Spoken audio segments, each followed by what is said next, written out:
ఇంట్లో 5గురు పిల్లలుంటే సందడి సందడిగా ఉంటుంది. ఈ 5గురు పిల్లల్లో ఎవరు ఎక్కువ అల్లరి చేసేవాళ్ళు?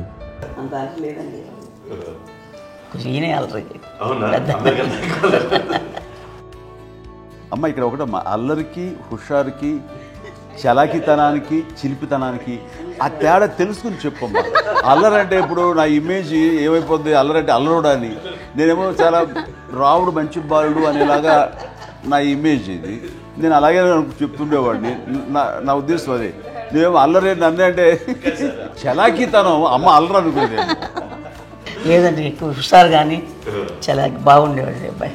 ఇంట్లో పనులన్నీ మీకు సాయంగా ఉంటుంది? అవునండి, వాడే చేసేవాడు. అది ఇంట్లో ఎవరు ముట్టుకునేవాడు కాదు. మా నాగబాబు అస్సలు ముట్టుకునేవాడు కాదు. అన్నిటికీ నాకు ఆయన సహాయమే పాపం. నాన్న ఆయన ఉద్యోగం వెళ్ళిపోయారు. నేను పాక్కుంటూ అలాగా వెళుతూ వెళ్ళిపోయాను. నాకు తెలియదు. తర్వాత అమ్మ చెప్తుంటే లేదుగా మాత్రం కొన్ని కమ్మర కోలు ఉంది ఒక అది పెట్టి అది వెళ్ళి కూర్చోతా ఏడుస్తున్నాను రోడ్డు మీద. వెళ్ళేసరికి వాళ్ళు 3 years సో నన్ను వాళ్ళు తీసుకెళ్ళి వాడు కమ్మరకులో కూర్చోబెట్టాడు. ఇక్కడికి ఏడుస్తాను, ఎవరి పిల్లడో తెలియదు వాళ్ళకి. సో అదే ఒక గంట పోయిన తర్వాత అమ్మ ఎత్తుకుంటూ వాడు కూర్చో వాడు చిన్నబిడ్డ అనిపిస్తారు మొత్తం తెచ్చుకో. అది వాడు చూసి ఈ అబ్బాయి అన్నారు. కాదు అనేసింది. అది అంటారు సరిగ్గా చూడమ్మా, ఈ అబ్బాయి మా అబ్బాయి అని. ఏంటమ్మా అంటే ఆ కమర్గోళంలో కింద కూర్చోబెట్టాడు కదా, బస్ అంతా పూజ చేసుకున్నాగా అయిపోయింది. అంటే రంగని కాదు కానీ ఆ కమర్గోళంలో కూర్చోబెట్టేసరికి అవి మసిగిస్తూ ఇంకా నల్లగా అయిపోయింది. అంత నలుపుడేసరికి నా బిడ్డ కాదని అమ్మ వెళ్ళిపోబోతుంది. మళ్ళీ డౌట్ వచ్చి ఆగింది. అది రావు నేను నా బిడ్డ తీసుకెళ్ళింది. తాడీస్ కట్టిందో డౌట్ నాకు.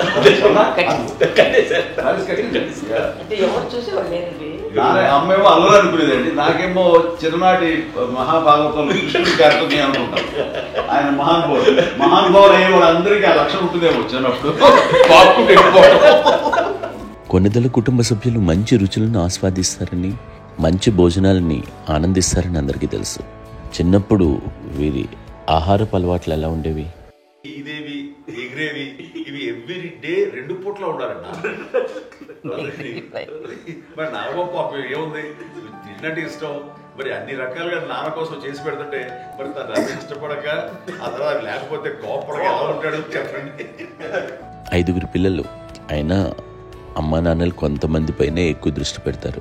ఈ 5గురిలో మీరు ఎవరి మీద ఎక్కువ ఫోకస్ పెట్టేవాళ్ళు?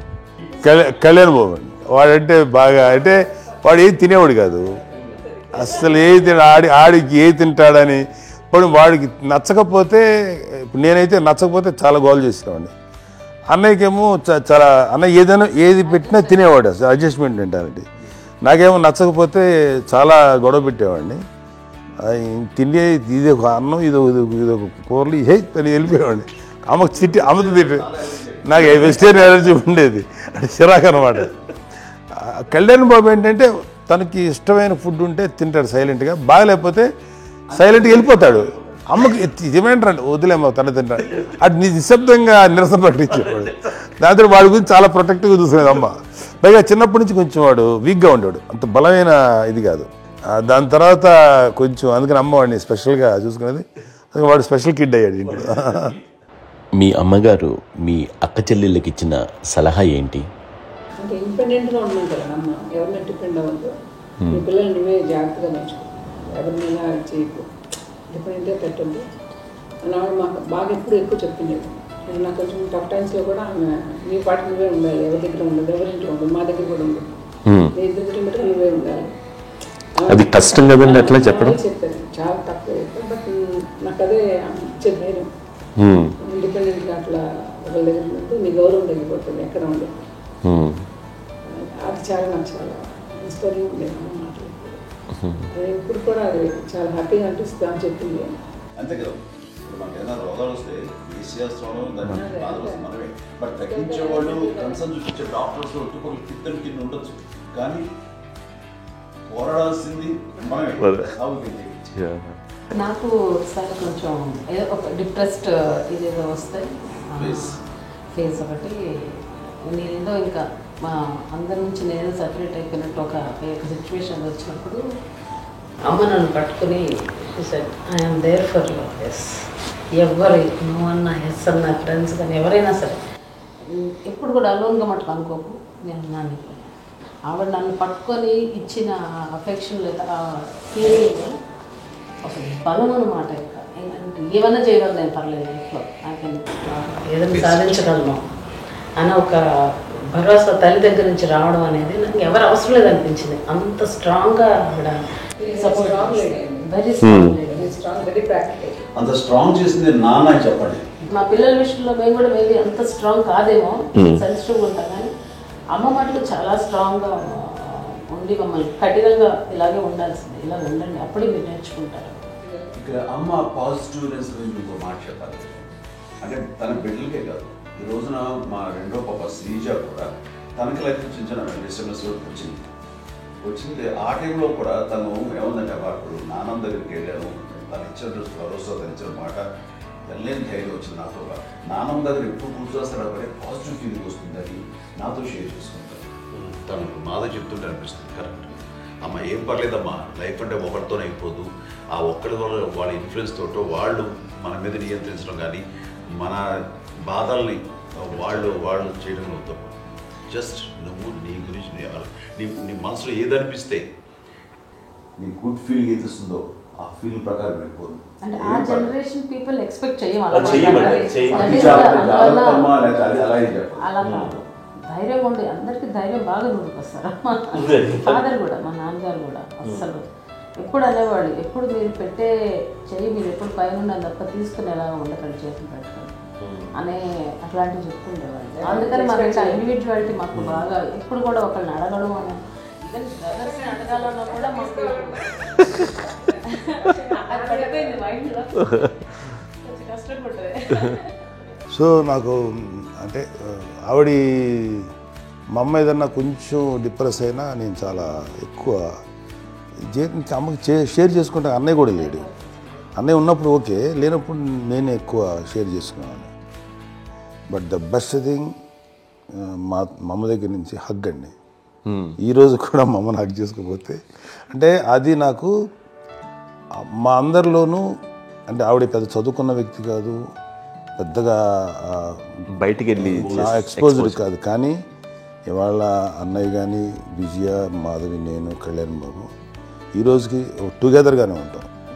మేబీ మాకు కొన్ని విషయాల్లో నాకు మా మాధవ్కి డిఫరెన్స్ ఆఫ్ ఒపీనియన్స్ ఉండొచ్చు, మా చెల్లికి మా అన్నయ్యకి అట్లా ఉండొచ్చు, ఉంటుందండి ఫ్యామిలీ అన్న తర్వాత. కానీ ద ఇన్విజిబుల్ బాండేజ్ మా అమ్మ ఇచ్చింది, ఆ లవ్ అండ్ ఎఫెక్షన్, హగ్, అవన్నీ ఆవిడ నాన్ వెర్బల్ అడ్వైజ్ ఏంటంటే అందరూ అలా కలిసి ఉండాలనేది ఆవిడ నుంచి మేము నేర్చుకోవాలి. అది ఇట్స్ ఇస్ నాట్ వర్డ్లీ, అది నోటి మాట కాదు, అది వెర్బల్గా కాదు, నాన్ వెర్బల్గా చెప్పినటువంటి ఇది. సో అందుకని అది మాకు గొప్ప, మేమందరం ఇప్పుడు అలా ఉండడానికి కారణం, అంత కలిసి ఉండడానికి కారణం, మెయిన్ కారణం మా అమ్మ అండి. అది సో అందరూ ఉండాలనేది మా అమ్మ అడ్వైస్. ఇప్పుడు కూడా నేను ఎప్పుడైనా ఏదైనా ఫీల్ అయినా, అన్నయ్య ఫీల్ అయినా, లేదు నాన్న అట్లా వదుకు, ఇట్లా ఉండండి, ఇట్లా ఉండి, ఇప్పటికీ చెప్తుంది. మేము ఎవరైనా ఎప్పుడైనా మా చెల్లితో గొడవపడ్డా అనుకోండి, నేను అట్లా అనకరా అని, ఎట్లాగా అన్న ఏమో లేదులేమ్మా, ఏదో అన్నాను కానీ ఫీల్ అవ్వకమ్మా, మేమందరం కలిసి ఆవిడని అసలు టెన్షన్ పెట్టవండి మేము. సో అలా అది ఆవిడ నేర్పించింది. అలా కలిసి ఉండటం అనేటువంటి బాండేజ్ని ఆవిడ తన ఒక హగ్తో చెప్పింది. అన్నయ్య సినిమా చూడండి, జాదూకి చెప్పాను కూడా, అది మా అమ్మ దగ్గరే ఉందండి. శంకరదాదాలో చెప్తాడు చూడండి.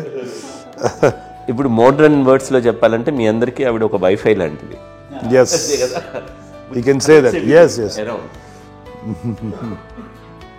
ఇంకొక అడ్వైజ్ కట్టండి, అమ్మ విషయంలో నేను గొప్పగా ఫీల్ అయ్యేది, కానీ చాలామంది పెద్దలు రిటైర్ అయిపోయి విశ్రాంతి తీసుకుంటున్నటువంటి పెద్దలందరూ కూడా ఆచరించే విధంగా ఒక విషయాన్ని నేను గమనించాను. ఇప్పుడంటే నా దగ్గర ఉంటుంది కాబట్టి ఉన్నాను. అమ్మ విడిగా ఇంకొక ఇంట్లో ఉండేది, ఇన్ని సంవత్సరాలు నాన్నగారు దూరం దగ్గర నుంచి ఉండేది. 5 సంవత్సరాలు ఒంటరిగా ఉండి నన్ను బిడ్డలందరూ ఎవరు మానాన్ని వెళ్ళిపోయారు, నేను ఒంటరి అయిపోయాను అన్న ఫీలింగ్ అమ్మకు ఎప్పుడు ఉండేది కాదు. తర్వాత బిడ్డలు వాళ్ళ టైం బట్టి వచ్చి చూసుకుంటూ సరిపోతుంది. అది వారమా, నెలక, 2 నెలక, అసలు ఒకసారి రాలేని పరిస్థితిలో ఉంటుంది. 5-6 నెలల పాటు ఇదే ఊళ్ళో ఉండి పక్క వీధుల్లో ఉండి ఎవరి పనులు వాళ్ళు బిజీగా ఉండి, ఎవరి షూటింగ్ వాళ్ళు బిజీగా ఉండి, ఎవరి ప్రొఫెషన్లో వాళ్ళు బిజీగా ఉండి, ఎవరి ప్రొఫెషన్లో వాళ్ళు బిజీగా ఉండి, తన సంసారం తను బిజీగా ఉంటాను ఒకసారి అమ్మ ఏమీ ఫీల్ అయ్యేది కదా, ఏంటమ్మా రావట్లేదు, అసలు పట్టించుకోవట్లేదు ఏంటి అంటే అంతేలేమ్మా అని ఇలాంటి నిరసన మాటలు కానీ, ఈసరింపు మాటలు కానీ, లేకపోతే న్యూనతాభావం కానీ ఇలాంటివి ఎప్పుడు అమ్మకు లేవండి. వచ్చారు అబ్బాయి ఏం చేసి పెట్టడా చెప్పండి అంటూ చాలా పాజిటివ్ ఉండి ఇప్పటికీ కూడా తను సపరేట్ కిచెన్ మా ఇంట్లో ఎంతో ఉంటుంది. వేరే ఎందుకంటే అమ్మకి మోస్ట్ స్ట్రెస్ బస్టర్ వచ్చేసినా లేకపోతే రిలీఫ్ ఏంటంటే తన కిచెన్లో కూర్చొని వండుకు తింటాం, వండి అందరికి పెట్టాం. ఇప్పటికీ కళ్యాణ్ బాబు అక్కడక్కడ తిరిగేసి ఎక్కడో చేసి నిరసనలు చేసి అన్ని రకాలు చేసి వస్తే అమ్మకి చాలా జాలి. ఆడేదో ఇంక మేము గుడ్లా కష్టపడుతున్నాం కానీ ఆడి ఎంతలో వెళ్ళేది మీ టీవీలో వాటిలో అది ఎక్కువగా చూపించేసరికి వాడే కష్టపడతారు, మేము కష్టపడలేదు ఫీల్ అమ్మకి. అందులో వాడు రాగానే ఎలా వచ్చావా అని అమ్మ ఎక్కడ కళ్యాణ్ బాబు అంటే ముందు అమ్మను కానీ ఎక్కడ కళ్యాణ్ బాబు తను ఎక్కడ ఉంటాడో ఏముంటాడో తెలుసు. అది తెలిసిన తర్వాత ఎక్కడ తను వాడికి ఇష్టమైన బిర్యానీ అవి చేసి చక్కగా పంపించి అన్నీ చేస్తుంది. అట్లాగా బిడ్డలకి పెట్టడమే తప్ప బిడ్డల నుంచి ఈ వయసులో ఎక్స్పెక్ట్ చేయడం లేకపోగా కొంచెం పట్టించుకోవట్లేదు అనే ఒక న్యూనత భావనలోకి వెళ్ళిపోయి సైకలాజికల్ డిప్రెస్ అయ్యే మదర్ మొత్తం కాదు. ఆ రకంగా మాకందరికీ భరోసా. మేము కూడా పెద్ద అయినా బిడ్డలు వాళ్ళ ప్రవృత్తి ఉద్యోగరీత్యా వాళ్ళు వృత్తిరీత్యా వాళ్ళు దూరం అయిపోయి మనల్ని చాలా కమ్యూనికేషన్ గ్యాప్ వచ్చినా సరే బిడ్డలు నాకు దూరం అయిపోయి పట్టించుకోవట్లేదు. ఇలాగే చూసావా వెళ్ళి ఎంత ఇదిగా వదిలేవాళ్ళు గురించి ఇప్పుడు ఏమైపోయాను అన్న ఇంత కొంచెం బాధపడలేదు వాళ్ళకి అంటూ నెగిటివ్ సైడ్ ఆలోచించే విధానం లేనే లేదు. అది మా అందరికి ఎంత కంఫర్టబుల్ అంటే అంత అవుతుంది. ఏం చూసుకోకపోతే మాధవ్ చూసుకుని మాధవ్ లేకపోతే నాగబాబు వెళ్తుంటాడు కడియడం వల్ల మా విజయ్ చూసుకుంటున్నది సరే నాకు కళ్యాణ్ బాబు తను చూసుకుంటుంటాడు. ఇట్లా ఎవరో కూడా వెళ్తూ ఉంటాం. అమ్మ మాత్రం అది వెరీ గుడ్ హెల్దీ. నేను చాలా మంది తల్లిదండ్రులు చూశాను, వాళ్ళు చాలా ఇబ్బంది పడుతూ ఉంటారు, పట్టించుకోవట్లేదు, అర్థం చేసుకోగలము కానీ వాళ్ళు వస్తే బాగుంటుంది కదా అనేది ఉంటుంది. ఫీల్ అవుతారు. అవును, అలాంటి ఫీల్ ఏం లేదు. పైగా బిడ్డలు వస్తే వాళ్ళు ఏం చేసి పెట్టాలా అనే ఆలోచన. అది వెరీ హెల్దీ. చాలా మంది ఆచరించాల్సిన ఒక విషయం అనుకుంటాను. చిన్నప్పుడు అన్ని ఆనందాలేనా, మర్చిపోలేని దుఃఖాలు కూడా ఏవైనా ఉన్నాయా? అమ్మ చెప్పాలంటే ఓపికకి, గృహిణిగా తన బాధ్యతలు నిర్వర్తించడానికి అండ్ అన్ని రకాలుగా టేకింగ్ కేర్. దీనికి ఒక మంచి ఉదాహరణ నేను చెప్పగలను. అది తలుచుకోవడం నాకు చాలా ఉద్యోగంగా ఉంటుంది, నాకు చాలా ఖండితలు వచ్చేస్తుంది. అమ్మకి మేము 5 బిడ్డలు అండ్ పురిట్లోనూ 1 year పెరుగో 2.5 years పెరుగో 3 బిడ్డలు చనిపోయారు. నాకు గుర్తెరిగి పొన్నూరులో నేను 6th class చదువుతున్నాను.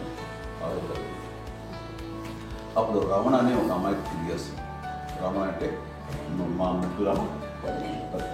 మా ముగ్గురికి కంటే పెద్దది, మా కంటే పెద్దది, కళ్యాణ్ బాబు కంటే పెద్దది, మాకంటే మధ్యలో పిల్ల. తనకి అప్పట్లో మా నాన్నగారు ఉద్యోగరీత్యా క్యాంప్కి వెళ్ళిపోతుండేవారు. ఏమి ఉంది నాన్న చెప్పాలంటే ఫుడ్లో కష్టపడేవారు. ఇంకా నాన్న చెప్పినట్టు కదా, నాగో చెప్పినట్టు. కానీ ఇంటి బాధ్యత, ఇంటి పనులు, రోగాలు వచ్చిన రుచులు వచ్చిన హాస్పిటల్కి తీసుకెళ్ళాలట ఏదైనా సరే అమ్మే పడేది. ఆ శ్రమ తీసుకున్న టైంలో అమ్మకి అసిస్టెంట్కి నేను సహాయపడుతుండేవాడు. అమ్మ చూడరు, నాకు ఫ్రెండ్స్ ఆడుకోవడం అలా నిజంగా ఎప్పుడు నాకు గుర్తేది, నాకు తెలియదు, నాకు లేదు. ఫ్రెండ్స్తో తిరగడం అని ఫ్రెండ్స్తో అమ్మ పట్టుకుని ఉండేవాడు. అలాంటి నేను ఆ పిల్లకి బ్రెయిన్ ఫ్యూర్ వచ్చింది. ప్రభుత్వ ఆసుపత్రి పొన్నూరులో ఆ పిల్లని చేర్పించినప్పుడు 2-3 days అయిన తర్వాత ఒక బ్యాడ్ న్యూస్ వినాల్సి వచ్చింది. తెల్లారికి కాన్షియస్ లేదు, పోయింది. ఏం చేయాలో తెలియదు. అమ్మ వయసు చిన్నదే.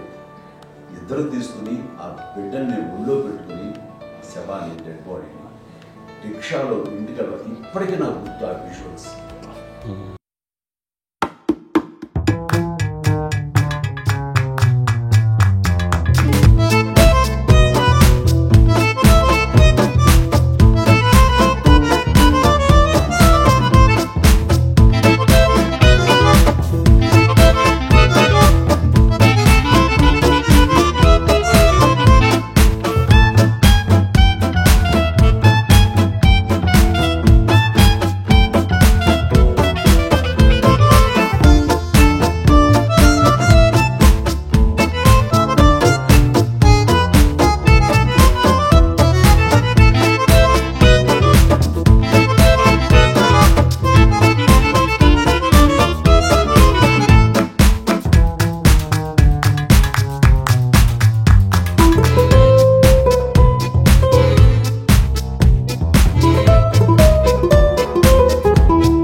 నీ మాట వింటుంది, అది మాట మీద నువ్వు చెప్తే వింటుంది.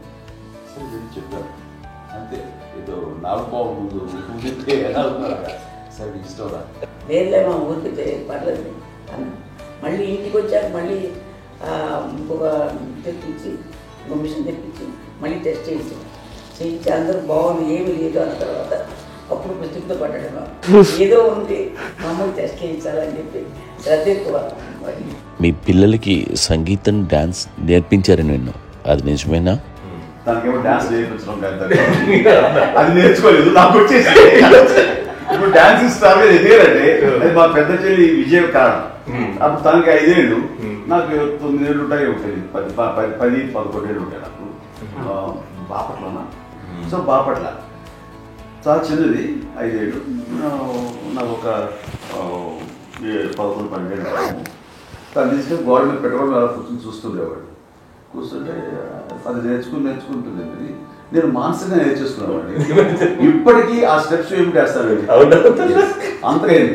ఇప్పుడు దాన్ని తరబడతాయి. ఇంకోటి ఏంటమ్మా, నమ్మో నమ్మో ఎన్ని ఉన్నాయో సాంగ్స్ నేను నేర్చేసుకున్నాను అన్నమాట. 5 పిల్లల్లో ఎవరు ఎక్కువ పని చేసేవాళ్ళు, ఎవరు తక్కువ పని చేసేవాళ్ళు? ఏ పని చేయనండి, చేసేవాడు కదా అని అన్నయ్య చేసేవాడు, అన్ని పనులు అన్నయ్య చేసేవాడు. ఇక మా చిన్న చెల్లి పెద్ద చెల్లి ఎక్కువ చేసేది.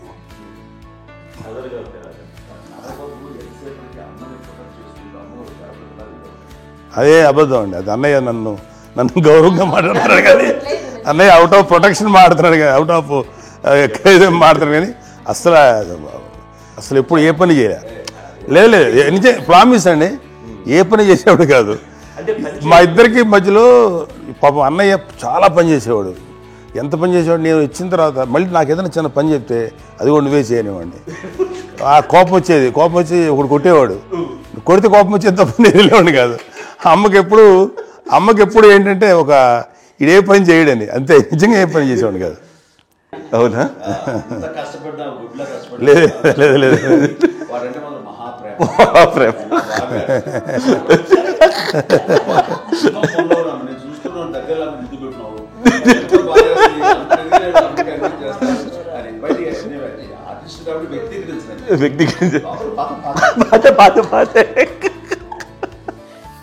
చిన్నది కాబట్టి చివరిది కాబట్టి తనంటే బుద్ధండి, నేను పెద్దోడు కాబట్టి నేను ఎక్కువ కష్టపడింది కానీ మా నాన్నగారి చేతిలో ఎక్కువ, అంటే నాన్న బాగా కోపం ఎక్కువ అనుమానించింది కానీ అన్నయ్య పాపం బాగా దొరికేసేవాడు పాపం. ఒకసారి అంటే మరి మాకే అనిపి ఏంటి ఇంత దారుణంగా ఉంది నాన్న మీద కోపం వచ్చేది నాకు, నాన్న మీద కోపం వచ్చేది, నాన్న చూసి బాధ అనిపించేది. అమ్మాయి ఏమనేది కాదు. సరే అయినా సరే ఎప్పుడు కూడా పోనీ అన్ని చేసినా మళ్ళీ తను హైపర్ యాక్టివ్ అన్నయ్య ఫుల్. ఇప్పటికీ ఉన్నాడు, ఇప్పుడు ఈ రోజు కూడా అదే అన్నయ్య సేమ్ హైపర్ యాక్టివ్. యూజువల్గా పెద్ద కొడుకు కొంచెం అంటే సూపర్గా ఒక నిదానంగా ఉంటాడు అంటారు, బట్ అన్నయ్య దానికి జస్ట్ ఆపోజిట్. యూజువల్గా ఆఖరి పిల్లలు హైపర్ యాక్టివ్ ఉంటారు, అన్నయ్య పుట్టడమే భయంకరమైన హైపర్ యాక్టివ్. ఒకప్పుడు అమ్మాయిల్ని ఎక్కువగా బయటికి పంపించేవాళ్ళు, అబ్బాయిల మీద కూడా అనేక ఆంక్షలు ఉంటూ ఉండేవి. మీ పిల్లల్ని అలా ఆంక్షల మధ్య పెంచారా, లేకపోతే పూర్తి స్వేచ్ఛనిచ్చారా? అంటే మాకు మా నాన్నగారు కానీ మా అమ్మగారు కానీ అండి మాకన్నా చాలా బ్రాడ్ మైండ్ ఉన్న వ్యక్తులండి. ఎందుకంటే పిల్లలు ఎక్కడన్నా బయటకు వెళ్తే ఇప్పుడు మేమైతే భయపడిపోతాం. మా విజయ్ కానీ మా చిన్న చెల్లి అన్నయ్య నేను అందరం కూడా ఇవాళ ఉన్న పరిస్థితిలో వాళ్ళు ఎప్పుడు భయపడేవాళ్ళు కాదండి. ఎక్కడికి వెళ్తా నీళ్ళని ఇచ్చేవాళ్ళు, లేట్ అయినా అసలు ఏమనేవాళ్ళు కాదు. లేకపోతే ఏదైనా మోటార్ బైక్లు వేసుకున్నాం, లేకపోతే కారులో ఎట్లా పడితే ఎట్లయినా సరే ఏమనేవాళ్ళు కాదు. వాళ్ళు తెలియకుండానే మాకు ఒక ఫ్రీడమ్ ఇచ్చారండి. సో దట్ అదే ఆ ఫ్రీడంలో భాగమే అన్నయ్య కానీ ఇండస్ట్రీకి వెళ్ళాలంటే కూడా ఒక వ్యక్తి ఒక కొడుకు ఒక గొప్ప కెరీర్ని పర్సూ చేసుకుంటూ వెళ్తున్నప్పుడు నాన్నగాని అమ్మగానే ఓపెన్ మైండ్ తోటి అసలు నువ్వు వెళ్ళినా ఎంతకాలం వెళ్తావచ్చు, నువ్వు ప్రయత్నించని చెప్పి అలా వదిలేశారండి.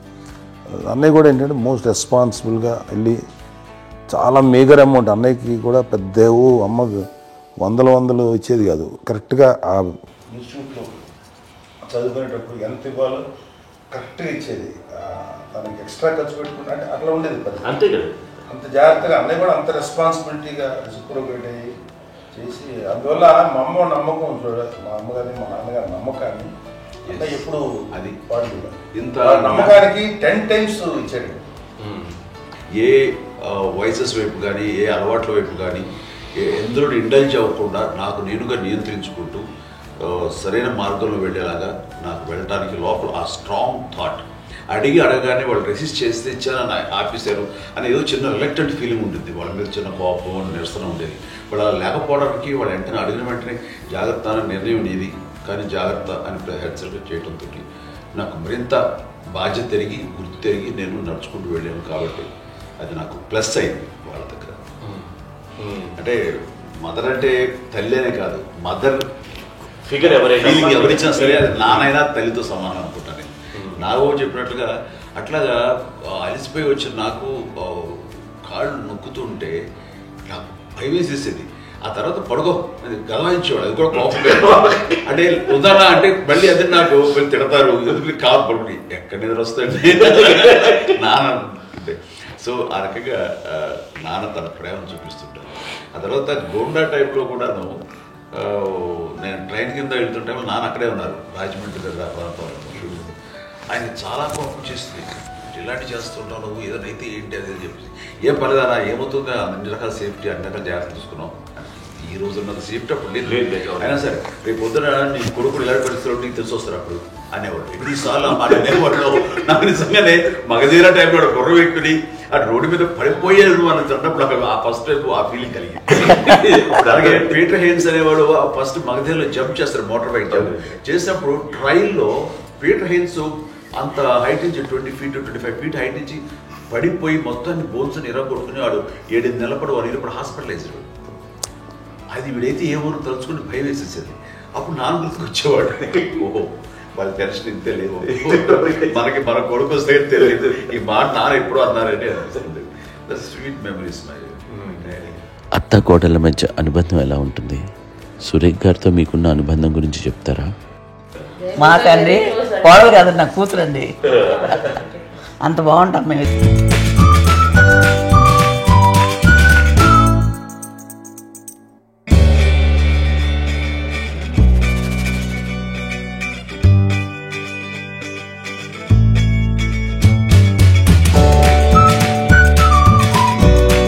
దీనికి పునాది ఎవరే వేశారు?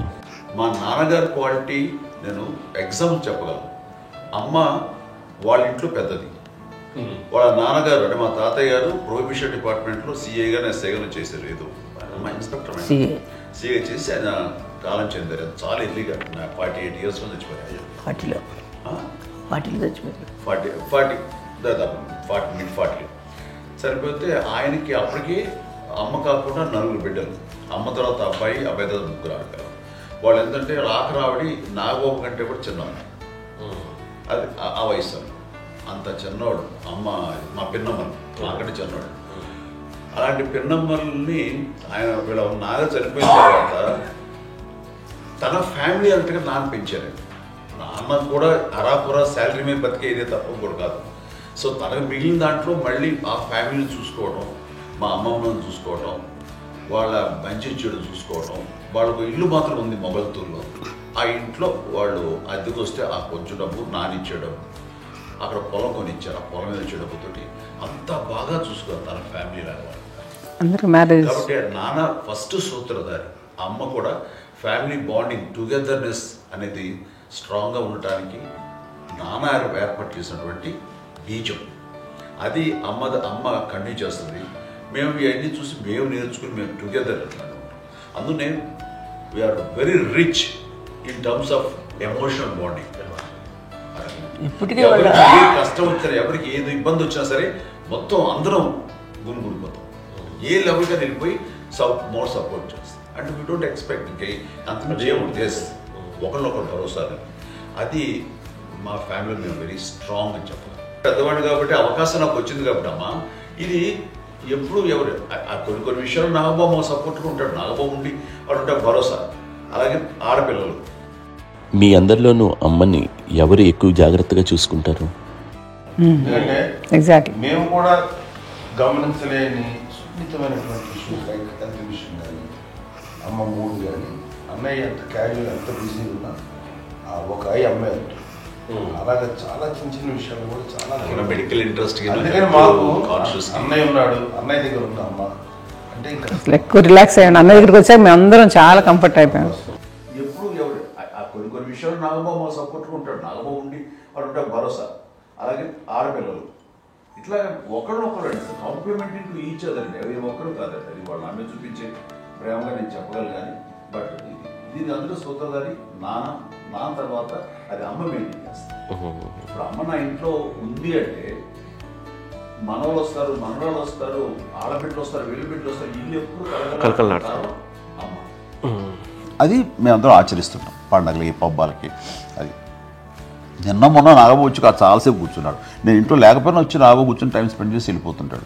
అలాగే చెల్లెలు ఇద్దరు ఆల్మోస్ట్ ఎవ్రీడే మాధ వస్తుంటుంది, తను కూడా వస్తుంది. నేను సాయంత్రం కూడా వచ్చి ఉంటుంది. అమ్మా మధ్యాహ్నం వచ్చి కదా వచ్చి ఇక్కడే భోజనం చేసుకో అలా ఉంటుందండి. ఈ తరం వాళ్ళకి మీరు ఇచ్చే సలహా ఏంటి? కలిసి ఉంటే బాగుంటుందండి. పిల్లలు తల్లి కలిసి అక్క చెల్లెలు తమ్ముడు అందరూ కలిసి ఉంటుంది. అన్యోన్యం సంసారం నిలబడుతుంది. లేకపోతే ఏముందండి ఇక్కడ వెళ్ళిపోతారు, విడిపోతే ఎక్కడే పడవాలి అని చాలా ప్రేమలు ఇప్పుడు లేవండి, తగ్గిపోయాయి. మెకానికల్ చాలా మటుకు ఏదో ఇంకా వాళ్ళ పనులు చేసుకోవడం ఏదో జరిగిపోతూ ఉంది అనుకోండి. అంత ప్రేమలు ఎక్కడ లేవండి ఇప్పుడు ఈ రోజు. అంటే ఒకప్పుడు ఒకరికి ఇంకొకరు భరోసాగా ఉండేవాళ్ళు, అంటే అందరూ కలిసి సపోర్ట్గా ఇది చేయడం. ఎందుకంటే వీళ్ళ పెద్దనాన్నగారి పిల్లలు కూడా ఆయన చూసేవారు. మా నాన్నగారు అన్నయ్య గారు నాన్నగారు వాళ్ళ బిడ్డలు కూడా ఇక్కడే ఉన్నారు. వాళ్ళు కూడా అమ్మాయి వాళ్ళ ఆడపిల్లలు కూడా అమ్మాయి చూడండి. నాన్న ఎట్లయితే తన చెల్లెలు చూసుకున్నారో అట్లే నాన్న తరపు అమ్మగారి పిల్లలు వాళ్ళు చనిపోయారు ఢిల్లీ గారి. వాళ్ళ బిడ్డలకి పెళ్లిళ్ళు పేరెంటాలు అన్నీ చేసింది అమ్మాయి. అమ్మ అలా చేసింది కాబట్టి అది మాకు మార్గదర్శకం ఉంది. ఇప్పటికీ వాళ్ళు కొంచెం ఒక మాదిరి పరిస్థితి ఉంటే వాళ్ళకి ఇల్లు కూడా పెట్టడం కానీ వాళ్ళకి తగిన సహాయం అంటే కనుక ఎవ్రీ మంత్ మా పెదనాన్న గారి అమ్మాయి వాళ్ళు ఆల్మోస్ట్ 70 వాళ్ళకి ఎవ్రీ మంత్ మా ఇంటి నుంచి మొత్తం వెళ్ళిపోతాం 10,000-15,000 ఎన్నో సంవత్సరాలు వెళ్ళిపోతాను. బ్యాంక్ వచ్చేది ఫస్ట్ అదంతా కూడా మా పెద్దలు వచ్చింది.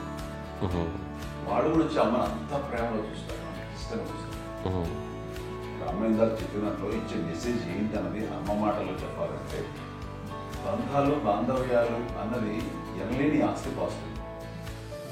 సో ఎలాగైతే డబ్బు ఎంత సంక్రమించింది, ఎన్ని ఆస్తులు వచ్చాయి ఫిజికల్గా అనే దాని మీద కంటే కూడా ఇవి ఆస్తిగా తీసుకుంటూ దీన్ని విలువ ఎరిగి గుర్తెరిగి దాని ప్రభావం తెలుసుకుని అది కనుక మనం ఇచ్చిపుచ్చుకుంటే ఫ్యామిలీలో అంటే దాన్ని మించినటువంటి గొప్ప సంపద కష్టాలు వచ్చినప్పుడు డబ్బు తీరుస్తుంది కాదండి, కష్టం వచ్చినప్పుడు ఒక భుజం తీరుస్తుంది, ఒక చేయూత తీరుస్తుంది. అది మన బ్లడ్ రిలేషన్ మనలో మనకి అది ఉండటం అనేది అదృష్టంగా ఫీల్ అవుతాం. అంటే ఒకసారి అమ్మ చూసి నాకు ఎందుకు అనిపిస్తుంది అంటే అది ఎవరి ద్వారా సంక్రమించడానికి తన ఆ చెట్టు కొమ్మలమే కాబట్టి ఆ చెట్టుకే మనం ఆపాదించాలి. ఎక్కడో మామూలుగా ఉండాల్సిన వాడు ఈ రోజున ఈ స్థితిలో ఉన్నాము, ఇంతమందికి లైఫ్ రావటానికి దోహదపడ్డాము, ఇంతమంది కలిసికట్టుగా ఉండటానికి ఇదైంది. అమ్మని చూస్తుంటే నాకు ఎవరు చూస్తుందంటే అబ్బా ఇలాంటి జన్మం మనకి ఎవరికైనా ఉంటుందా? ఇంతమంది మనుషుల చేత కొలవబడేవాళ్ళు, ఆరాధింపబడేవాళ్ళు, అభిమానించబడేవాళ్ళు, ఇంతమంది నా వంశమా నా సంపద అని అమ్మ ఫీల్ అంత గొప్ప ఫీలింగ్ ఎవరికి ఉంటుంది? మా చెల్లెలు కూడా వస్తే నేను అనుకోవట్లేదు, సూర్య కూడా ఉంటుందని నేను అనుకోవట్లేదు. అలాంటి గొప్పగా ఇది అండ్ ఆ రకంగా షీఈస్ వెరీ చాలా గొప్ప జన్మ. అమ్మకి చిన్న మానసికంగా చిన్న ఏదో ఒక డిప్రెషన్ అది వచ్చింది. ఏదో నాన్న గుర్తుకొచ్చో, నాన్న లేరనో, లేకపోతే వాళ్ళ అమ్మగారు కూడా అదే టైం చనిపోయారనో, తన దగ్గర ఉంటారు ఏదో ఉన్నప్పుడు మేము అందరం సపోర్ట్గా ఉండి మా కొన్నాళ్ళు నా దగ్గర ఉందిగా అని చెప్పేసి అప్పట్లో అమ్మ వేరేగా ఉంది. ఉన్నప్పుడు ఒకటే మాట అమ్మ నీలాంటి గర్భం అంటే అంజనమదే గర్భం అని బయట ఎన్నోసార్లు నా ఫ్రెండ్స్ కానివ్వండి, బయట కానివ్వండి, కొన్ని సందర్భాల్లో మీటింగ్లో కానివ్వండి, స్పీచెస్లో కానీ అన్నవాళ్ళు ఎంతోమంది అన్నారు. వాళ్ళు ఆ మాట అంటే రీజన్ తెలుసా నీకు? కోటాను కోటల్లో ఎంతమంది తల్లులకు నీకు వచ్చిన అదృష్టం, నీకు లభించినటువంటి గౌరవం ఎవరు లభిస్తున్నాం? బిడ్డలు ఎంతోమంది చేత కొనియాడబడుతున్నారు, ఎంతోమందికి సహాయపడుతూ ఆ రకంగా వాళ్ళందరి యొక్క ఆశీస్సులు పొందుతున్నారు. కానీ ఎంతోమందికి నిరంతరం హెల్ప్ చేస్తూ వాళ్ళ ఇది చూసుకుంటున్నారు. అవి ఆ భగవంతుడు మీరు చేస్తున్న పూజలో ఉన్న ఆ భగవంతుడు మన నెక్స్ట్ తరాలకు కూడా మనకి ఇలాంటిది వారసత్వంగా ఇస్తూ అదే రకంగా కొనసాగించేలాగా మాకు అదృష్టాన్ని ఇచ్చారు. ఇంతమంది ఎవరు నీ నుంచి వచ్చిన వాళ్ళే నీలో ఇది ఎంత గొప్ప గర్భం, ఎంత గొప్ప జన్మ అనేది. అలాంటిది నువ్వు ఇలా అవటమేంటి? ఎంతసేపు ఇది హై లెవెల్లో ఉండాలి నీ ఫీలింగ్స్గా నువ్వు కానీ. అంతే నువ్వు ఇలాగా కుంగిపోవడం ఏంటమ్మా అని చెప్పినప్పుడు నిజమే కదా. నేను అవడం ఇది నీది కాదు, నాది కాదు, నువ్వు నమ్ముకున్న భగవంతుడు నీకు ఇచ్చింది అనుకుంటావు కదా. నువ్వు ఆ భగవంతుడి కృతజ్ఞత తీర్చుకోలేక ప్రతిరోజు ఆయన ధ్యానించు, ఆయన పూజలో ఉండు, నీకు ఆయనే ధైర్యం ఇస్తాడు. అంతేగాని నువ్వు నెగిటివ్ సైడ్ ఆలోచించుకోమ్మా. మా అందరికీ పాజిటివ్నెస్ ప్రివైల్ చేసిన దానివి, ఇచ్చిన దానివి, అందించిన దానివి. అలాంటి నువ్వు నెగిటివ్ వైపు వెళ్ళిపోకూడదు అంటే అంతే. మళ్ళీ అటుపక్క ఎప్పుడు గెలలేదు. ఆంజనేయ స్వామి భక్తి ఆయనలో ప్రవేశపెట్టి చెప్పాలంటే ఆయనకి నేనే నేను నన్ను దేవుడు ఇంట్లో నేనే ఇంట్రడ్యూస్ చేశాను. నానంత ప్రగాఢంగా నమ్మి ఆయన దానివల్ల లబ్ధి పొందారు. ఆయన అందులో మమ్మల్ని మించిపోయే స్టేజ్కి వెళ్ళిపోయారు. ఆయనతోటి ఆంజనేయ స్వామితో ఇంటరాక్ట్ అవుతూ అట్లా ఆయన నన్ను నమ్ముకుంటుంది. ఆయన నానంటారు అంతా నా గురువు, నా పెద్ద కొడుకు పెద్దోడే. గురువు